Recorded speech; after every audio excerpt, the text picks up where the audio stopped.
This is William Michael of the Classical Liberal Arts Academy, and today is Sunday, July 17th. I'm out for a walk today on a beautiful summer day, and you can probably hear the cicadas in the background in mid-July here in North Carolina. I haven't published a walk talk in a long time because I've been so busy in the office recently, but there's a topic today that I'd like to address that I think will be helpful to many parents listening. And I'd like to answer the question, who is the Classical Liberal Arts Academy for? Who is the Classical Liberal Arts Academy for? It's important for me to answer this question because it's very clear that the Classical Liberal Arts Academy is not for everyone. In fact, it's not for most people. And if I wasn't honest about that, we'd get a lot of people signing up and wasting time with a program that they're never going to succeed in. And there's a number of reasons why they'll never succeed in it.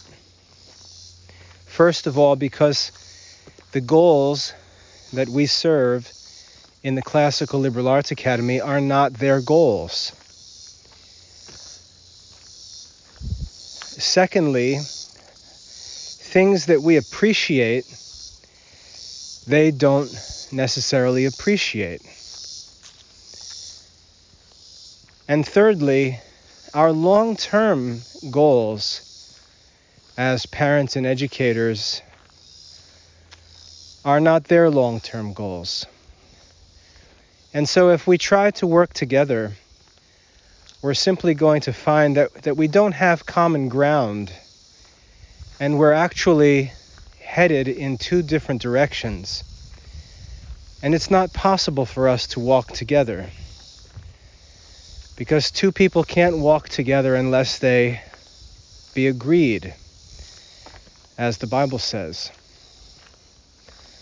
And so it's important for me to explain these things on behalf of the Classical Liberal Arts Academy so parents can listen and think and ask whether or not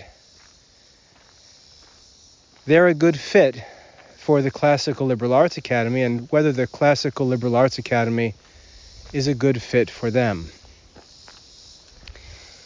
Now, what led me to want to talk about this was a comment that was left on an article I wrote about how Dr. Laura Berquist, who is a homeschool publisher who founded Mother of Divine Grace School and wrote a book titled How to Design Your Own Classical Curriculum, or something close to that. How she has, since the 1990s, and how she continues to mislead thousands of Catholic families by falsely advertising the program that she is selling as a classical Catholic curriculum. And in the article I wrote, I showed how Dr. Berquist simply copied the classical education movement that was started by Protestants in the early 1990s and brought it into Catholic circles, and just as the Protestants did, labeled it as classical education, even though it has no connection at all to the education of wise men and saints throughout church history. The education of wise men and saints can be known and can be studied today But this modern education that they're selling, which is based on an idea of the great books, which is great for books sales, has nothing to do with the education of wise men and saints throughout history. And the program falsely advertises, just as the Protestant programs falsely advertise that they're restoring something that was used in the past when what they're restoring was never used in the past. And it's misleading thousands of people. So I explained all that in an argument, and an article, and one of the comments said,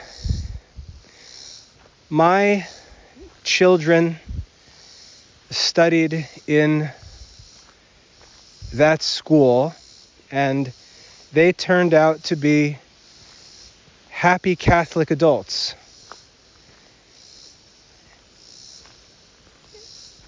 Therefore, Dr. Berquist can call it whatever she wants because it works." That was the comment left on that article.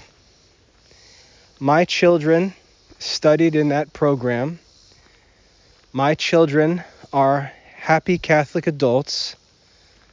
Therefore, the program works, and therefore, Dr. Berquist can call it whatever she wants. That comment made it crystal clear to me how different worldviews are, how different thinking is among Catholics. And it's that comment that led me to publish this talk. That comment reveals a number of painful realities in modern Catholic circles. It's a very revealing quote. My children used that study program, and they're happy Catholic adults. Therefore, she can call it whatever she wants to call it because it works.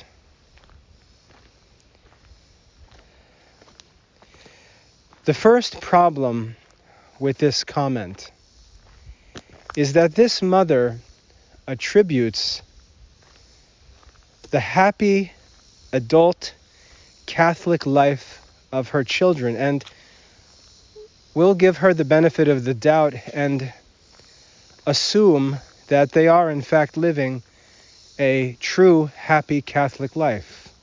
Let's give them the benefit of the doubt.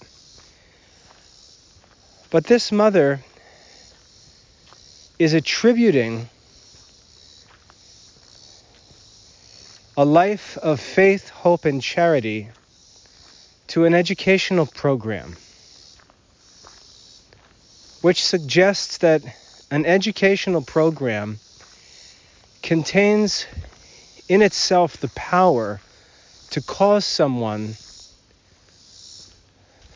to become a child of God and to walk in obedience to God.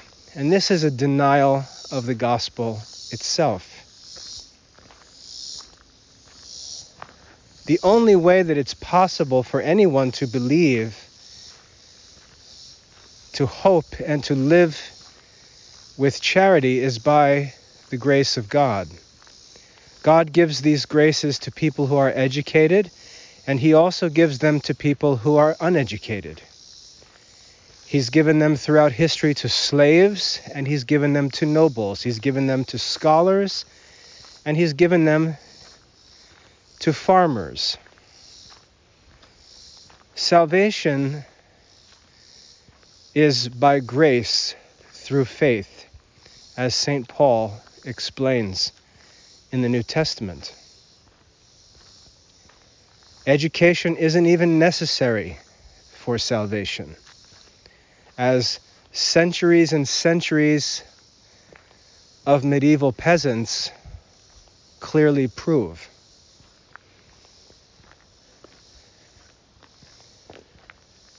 Therefore, rather than acknowledging the true source of happy Catholic adult life among her children, this woman thought to credit that blessed life to an educational program which is demonstrably false.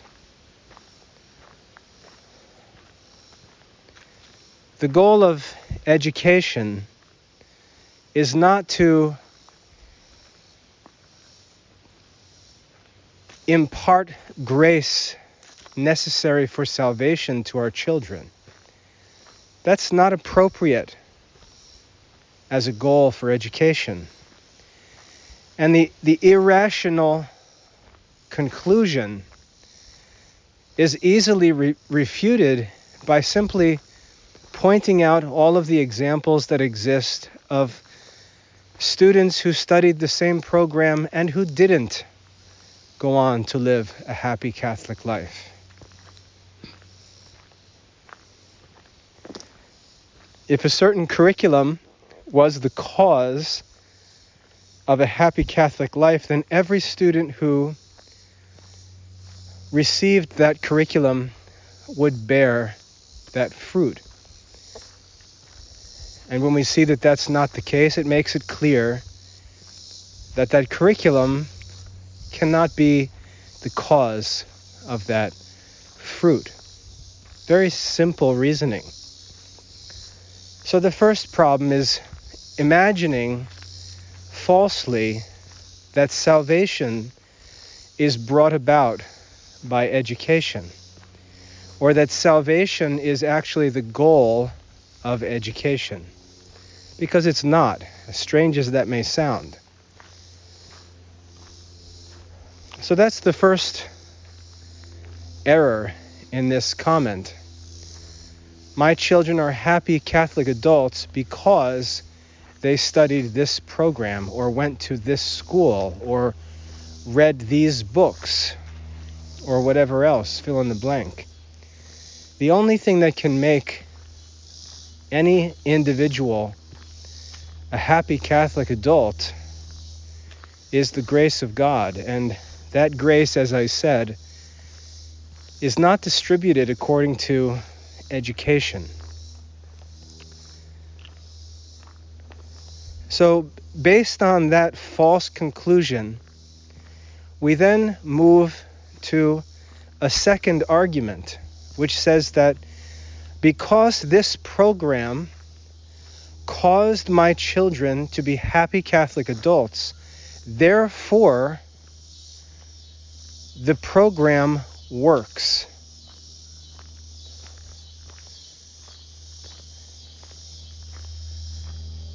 This again is, this is a second false argument. The conclusion that the curriculum works assumes that the goal of the curriculum is to cause children to become happy Catholic adults, which no curriculum has any power to do. And again, we can point out many examples where the curriculum doesn't appear to have worked as evidence that this is not true.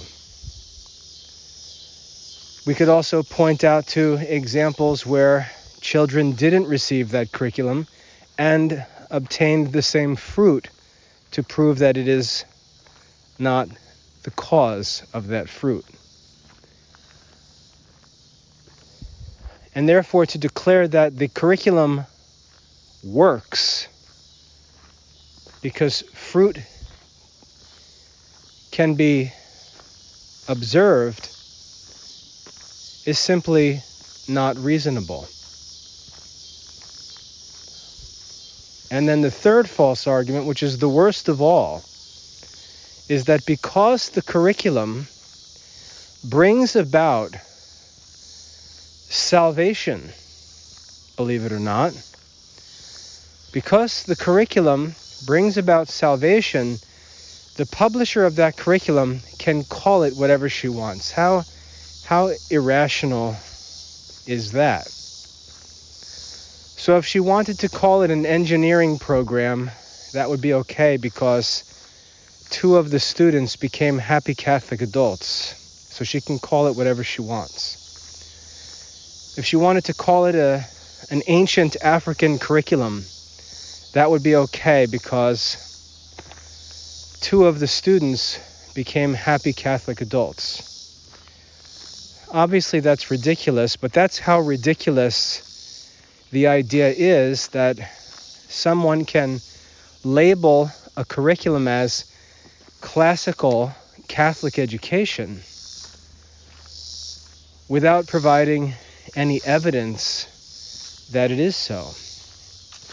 And this is where I want to make a distinction between the parents for whom the Classical Liberal Arts Academy is intended and the rest. If you're a parent who doesn't care what wise men and saints did and taught in the past, then the Classical Liberal Arts Academy is not for you. If you don't care about what wise men like Aristotle, Cicero, Seneca, Moses, Solomon, and saints like Saint Augustine, Saint Ambrose, Saint Thomas Aquinas, Saint Thomas More, Saint Ignatius of Loyola, if you don't care what these men did in the past, then the Classical Liberal Arts Academy is not for you.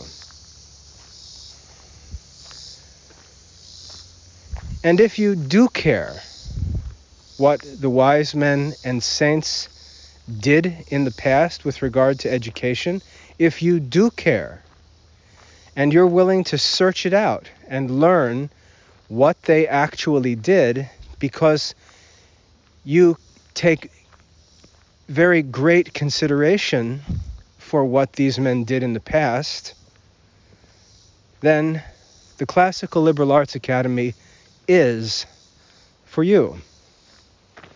And you're a rare breed these days. So that's the first distinction. As I said before,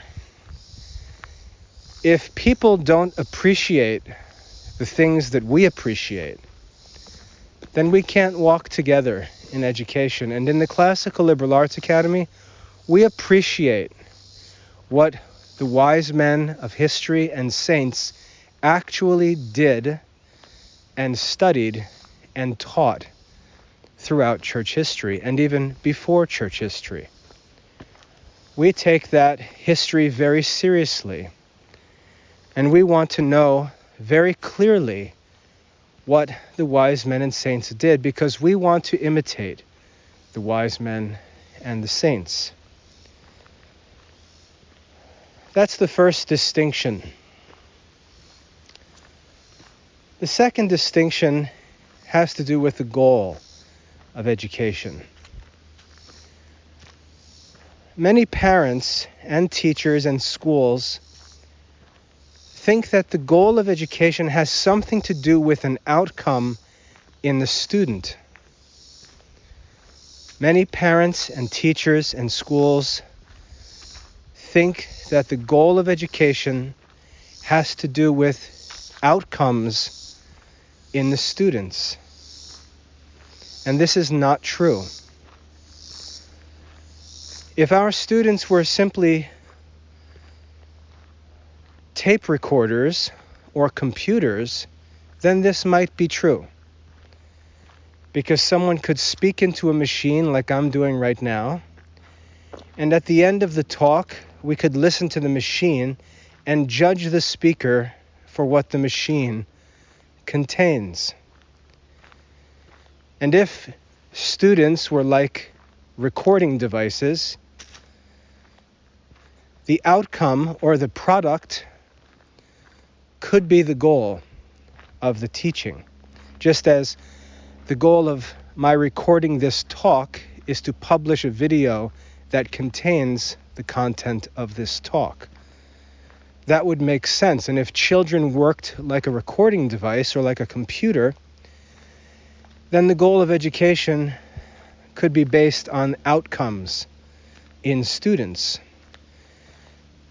But our students are not like recording devices or computers.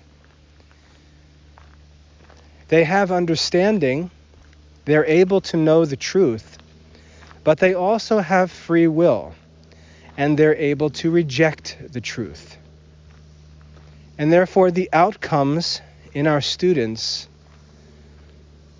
do not necessarily follow as results of the teaching that they've received. A perfect example of this would be the outcome of the suicide of Judas as a result of the teaching of Jesus.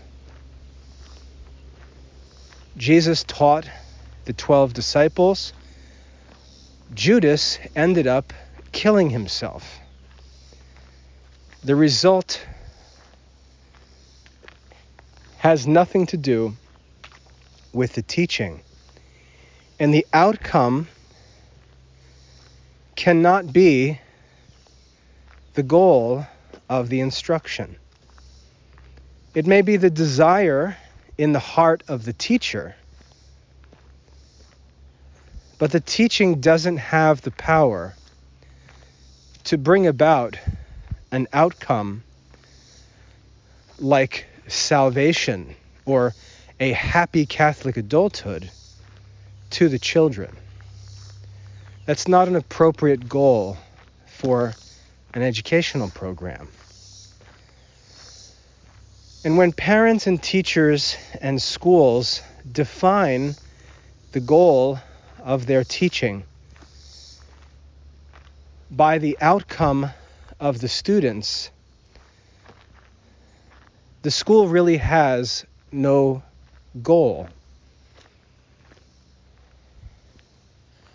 The teacher is then to be judged based on the decisions of individual students. And there's no teacher or school in the entire world who will allow anyone to judge their teaching based on what students choose to do with it, because that would be false. Teaching has to be judged objectively. The question is not what does the student do with the teaching, but whether or not the teacher has successfully delivered the true instruction.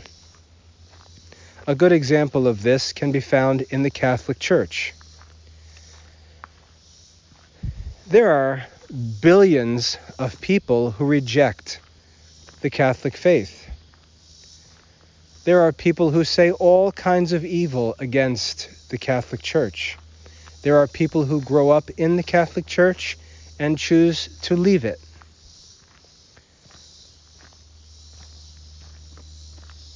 This does not necessarily mean that the Catholic Church is failing to fulfill its goal, because the goal of the Catholic Church is not defined by the decisions of people in the world. The Catholic Church has been handed what is called the deposit of faith. They've been handed the true teaching that Christ revealed to us, and their job is to simply communicate that truth generation after generation until the end of time. Their job is to faithfully deliver what was entrusted to them.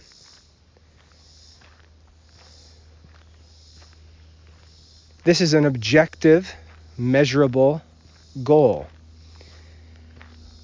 We can see in our generation that the church continues to fulfill this goal by the propagation of the Catechism of the Catholic Church.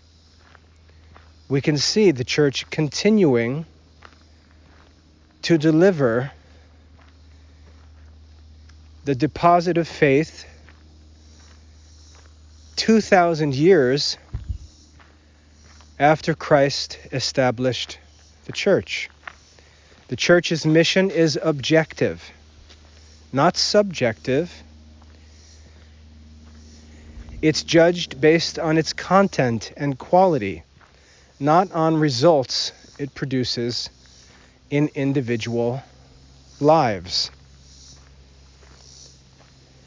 That men reject the Catholic faith in no way causes the church to fail to fulfill her mission. In fact, those who reject the Catholic faith judge themselves rather than the Catholic Church.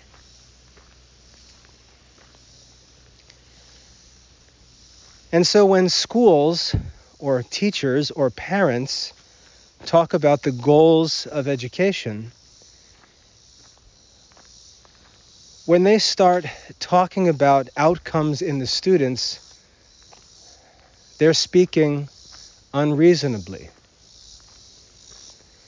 What's ultimately dangerous about outcome-based education is that the education has to be continually watered down until the goals actually become something that the school can bring about in the students. And so anything that's met with resistance, anything that's disliked, anything that's rejected or scoffed at by the students has to be removed. And the curriculum has to continually be watered down until the outcomes in the students can be brought within human control. And when schools do that, they no longer serve the actual mission of schools, which is to hand on truth and culture and counsel from past generations, even from God Himself, to the next generation. The true goal of education is objective. It's not based on outcomes. It's based on whether or not the teachers, the school, the parents deliver to the next generation of children the knowledge of the truth. And this is objectively measurable for schools. Now, in modern schools that don't care about God, like public schools, they're free to do this. They're free to change the standards and continually watering things down until the people approve. Because it's relativistic, it's secular, and there's no higher authority other than the will of the people. But in Christian circles, we don't have this freedom to change the mission of education until it becomes whatever we and our children find pleasant. We, being members of the church, share in the responsibility to deliver the truth to our children. That's the duty of parents and teachers in schools, of pastors, and so on.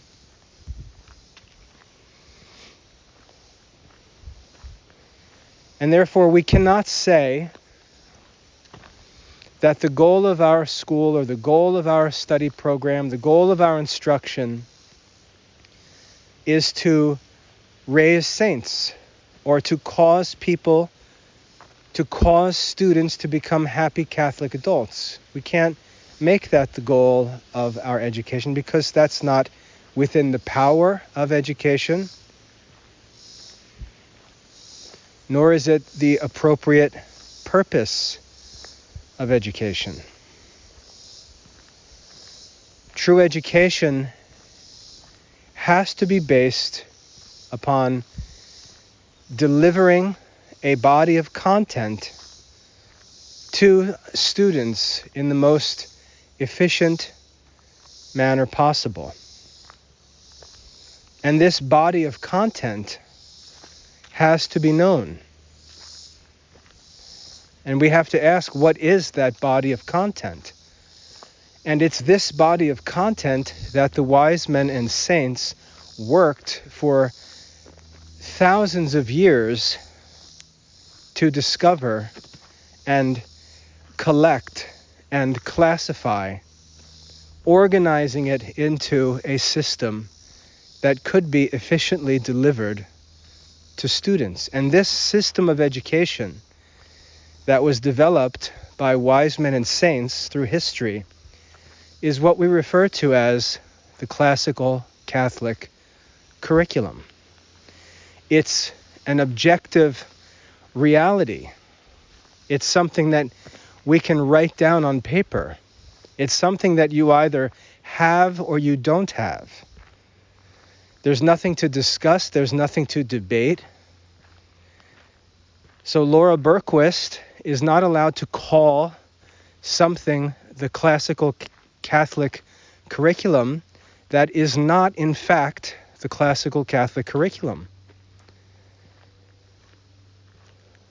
We have to ask ourselves whether or not we possess the system of education that was developed and delivered to us by the wise men and saints of the past, and whether we're delivering that body of content, that classical Catholic curriculum, to our students. We either are or we're not. The goal of the Classical Liberal Arts Academy is to do just this. The mission statement of the Classical Liberal Arts Academy is that we work to research, that is to learn about this body of content, to research, restore, publish, that is make it easily accessible, and to teach, to actually help students in the study of it. The Classical Liberal Arts Academy exists to research, restore, publish, and teach the classical Catholic curriculum. This is an objective mission. It is not based on the outcomes in the lives of our students. For example, I have a student who's currently in seminary, a very devout student who studied in the Classical Liberal Arts Academy, and I credit his devotion, I credit his faith, I credit his vocation to the grace of God. His classical Catholic education provides him with great benefits as a Catholic, but the fact of his being a Catholic is not owed to the classical Catholic curriculum. It's owed to the grace of God. And yet when we look around and take a good example of a student and say, that's what we'd like our students to look like, and we stick them in front of a camera and we say, see, this is what our program produced, therefore we can call it whatever we want, that's just madness. It's madness. And you think that this is the kind of stuff that's out in the world, where men are marrying men, where women are calling themselves men. You look out at the world and you say, they've lost their minds. But we see the same kind of thinking in Catholic circles. People just saying and doing whatever they want. and not being held accountable to any objective truth.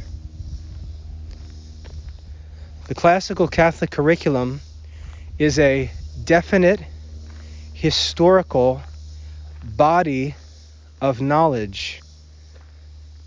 And it's our goal in the Classical Liberal Arts Academy to communicate that body of knowledge to our students.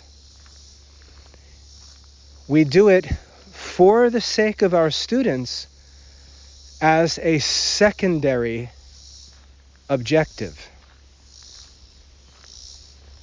But the primary goal in this work of communicating this truth to the next generation, the primary motive is not the outcome it may produce or may not produce in the children. The primary motive is that we may fulfill our duty to God and communicate this truth to the next generation, that we may do the work of handing down this inheritance from the wise men and saints of the past to the children following us. That's the motive of our work in education. It's not about the children, because ultimately we can't control what the children are going to do. Our motive in teaching the classical Catholic curriculum is for our own sake. It's for my sake, that I may faithfully fulfill my duty as a Christian, as a Catholic,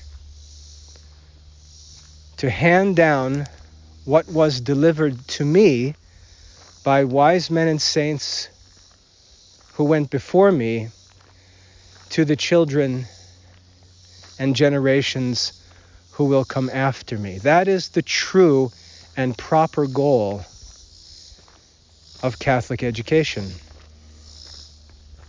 It is not based on outcomes in the students.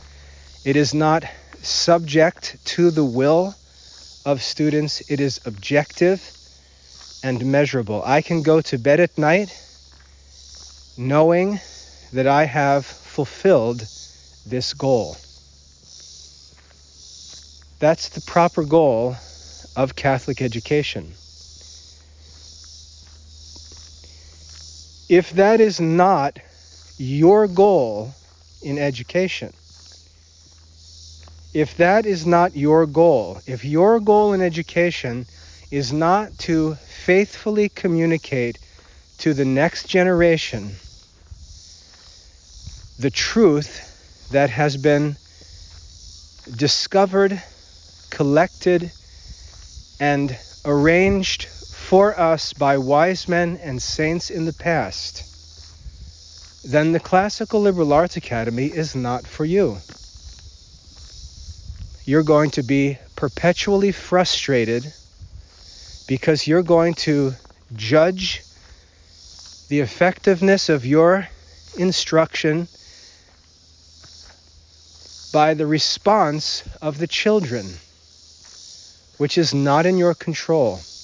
You're going to be perpetually frustrated, perpetually discouraged, perpetually confused, unless, by the grace of God, you are given a saint to raise, and that saint joyfully embraces this curriculum from the wise men and saints. And when we look at Catholic parents who try to use the Classical Liberal Arts Academy but do not have this as their goal,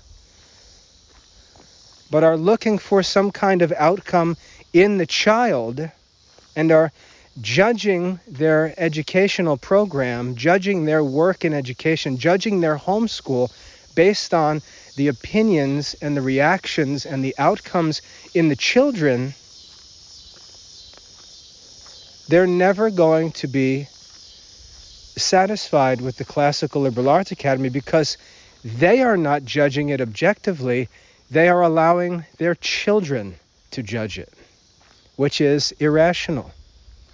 And parents who do this are never going to be happy until they settle down into a curriculum of workbooks and coloring sheets with videos that entertain children according to their natural interests. They're never going to be happy with the Classical Liberal Arts Academy, and they're going to talk about how their children reacted to it, which reveals the error in their judgment. It doesn't matter how children react to it. And just compare this to modern events. Compare this to modern events. In our society, we have children who are deciding that they're not the gender that they were born, that their gender is not in agreement with what appears in their body. And there are children making these decisions. A physical boy is choosing at 14 years old that he wishes to identify as a girl. And conservatives in our society mock this craziness. Someone recently wrote, I forget who it was, someone recently wrote, I think it was Bill Maher, the political commentator. He said, when I was 12 years old or so, I wanted to be a pirate. And he jokingly said, I'm glad that no one gouged out one of my eyes and cut off one of my legs because I said that I wanted to be a pirate. And the point of this is, we don't listen to the judgment of children. Children are made subject to parents for this very reason, because they don't understand what they should do. They have parents with decades of experience that they don't have to tell them what to do. And yet, we'll hear Catholic parents talking about how they like this curriculum or that curriculum because of their children's judgment of it. And it's the same craziness. It's the same craziness we see in modern society where children are choosing their gender that allows children to choose their education. Parents failing to fulfill the duty of parents, which is to educate their children. And we could go into that at length, but it's not my purpose in this talk. The goal of true Catholic education is to faithfully deliver to the next generation what has been delivered to us by the wise men and saints who have lived before us. That's the goal of education. And if that is your goal in educating your children, if that's your goal in running your school, then you'll be very happy in the Classical Liberal Arts Academy, because the Classical Liberal Arts Academy is for people like you, people like me, who are concerned about being faithful and delivering to our children what has been delivered to us.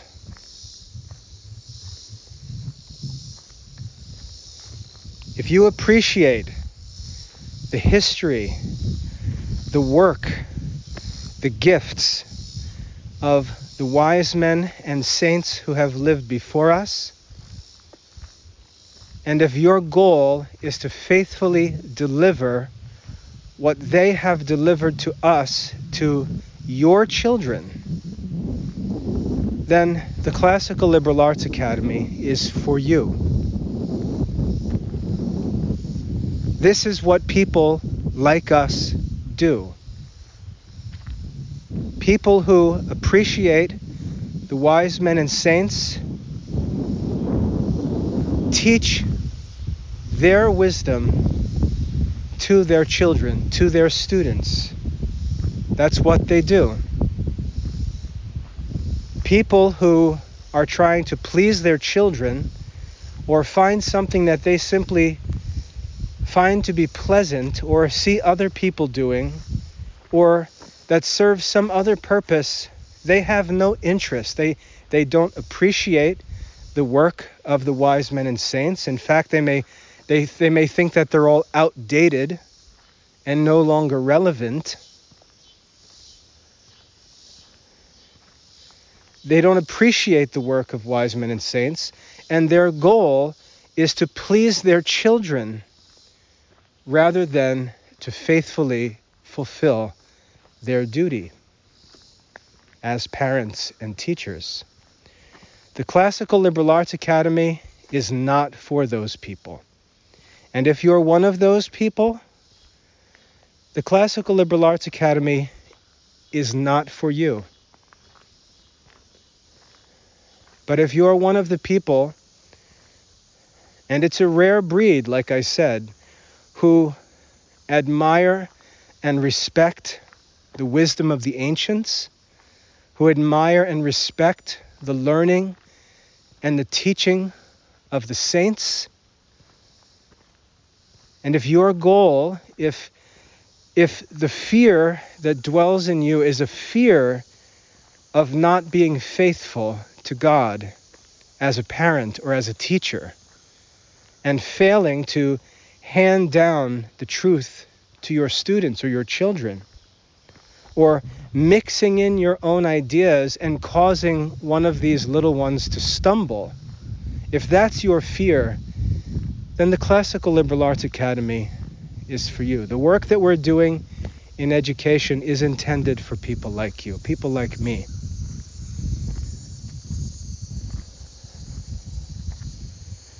When you begin to look at other goals like preparing kids for college, preparing kids for future careers in the quote-unquote real world, we find ourselves off the rails, no longer walking in the path that Christ taught us to walk in. And once we get off the rails and into that wilderness, there is no more answer in education. Education becomes total chaos, like the ancient time in Israel where it was says, there was no king in Israel. Every man did what was right in his own eyes. Can you imagine living as a Catholic 2,000 years into church history with this treasury of wisdom that has been cultivated, assembled, organized by history's best men? Can you imagine having no interest in that, but choosing instead to wander lost in a constantly changing world? Can you imagine Catholics living like that 2,000 years into church history? It's hard to imagine, but it's the norm in modern Catholic society. It's the norm.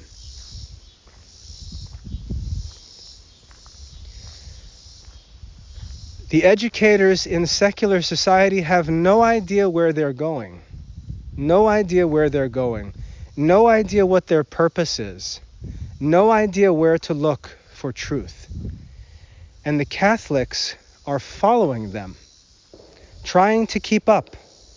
Every time they turn in a new direction, the Catholics are right behind them, following them in that direction. And when they hang a U-turn and come back in a different direction, the Catholics are following them in that direction. The Classical Liberal Arts Academy is not for those Catholics.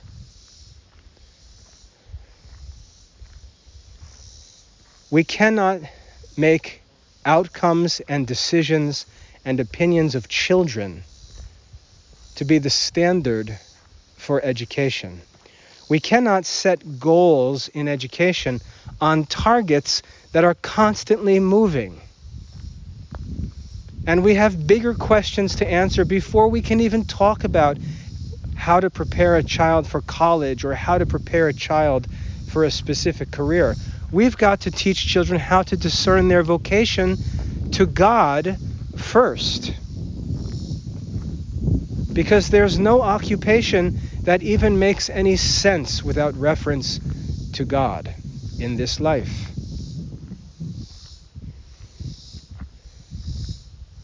Everything is upside down and backwards. If you're going to concern yourself with your child's college admission and your child's career, the Classical Liberal Arts Academy is not for you.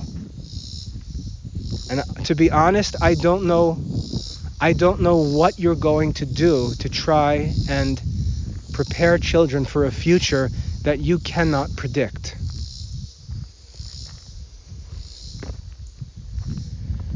But if you're a parent or a teacher, a school administrator who reads Christ's words in the gospel where he says, "Seek first the kingdom of God and his righteousness, and all these things shall be given to you," if that's the kind of person you are, you're concerned about seeking first the kingdom of God and obeying God's commands, you're the kind of person that the Classical Liberal Arts Academy is for. Not the people chasing the world, running back and forth and all over the place, pretending that they're getting ready for some future they can't even identify. The Christian life is focused and stable. The wisdom of the Christian life is timeless and trustworthy. We're able to fix our eyes upon Christ, in whom all divine revelation is contained, and we're able to follow him and trust that if we focus on Christ and follow Christ in this world, everything will go well for us, and it will. True education is objective. We can know for certain that we're doing what's right. We can know for certain that we're teaching our children what we should be teaching our children. We can know for certain that we are fulfilling our goal in education. If you're a person who appreciates the wisdom of the wise men and saints of the past, who has a goal to faithfully communicate the truth to the next generation, and who desires to seek first the kingdom of God and his righteousness, and who trusts that all of these worldly cares and concerns and uncertainties will be settled in their own time by God himself, then you're the kind of person the Classical Liberal Arts Academy is for. And I believe you'll be very happy with what you find in the Classical Liberal Arts Academy. And if you're not that kind of person, then you're always going to be vexed in the Classical Liberal Arts Academy. And we're never going to water it down and subject it to your children's opinions. It's not for you. It's not for most people today. It's not for most people in a generation where people are choosing their own genders, where parents are following the opinions of their children, where husbands are obeying their wives, on and on and on. The Classical Liberal Arts Academy is not going to be popular, but it is going to be faithful. And that's our only concern. And that's the source of our peace and our happiness and our confidence as we work to educate our children. So I hope that's helpful. I want to be honest with parents. I don't want to try to sell something to parents that I know they're never going to be happy with. I don't mean this to be mean in any way. I just want to be honest and straightforward, and I hope parents can respect that. If, as I describe the parents that our program is not for, if I describe that and you feel that I'm talking about you, I hope that you also think that you'd like to change that. That rather than continuing to criticize curriculum programs, you'll look at yourself and ask whether your thinking is what it should be. And if you'd like to fix that, if you'd like to correct those thoughts and reorient yourself and focus on what you should focus on, then we're here to help. And I encourage you to get in touch with us. But if you already have your eyes fixed on the goal, if you love and admire the wise men and saints and want to follow them, if you want to faithfully learn and hand on to your children and students the wisdom that they have left for us, and if you're not worried about worldly things but are focused on the kingdom of God and God's righteousness, then I welcome you and encourage you to persevere in the Classical Liberal Arts Academy because it's for you. I hope that's helpful. God bless.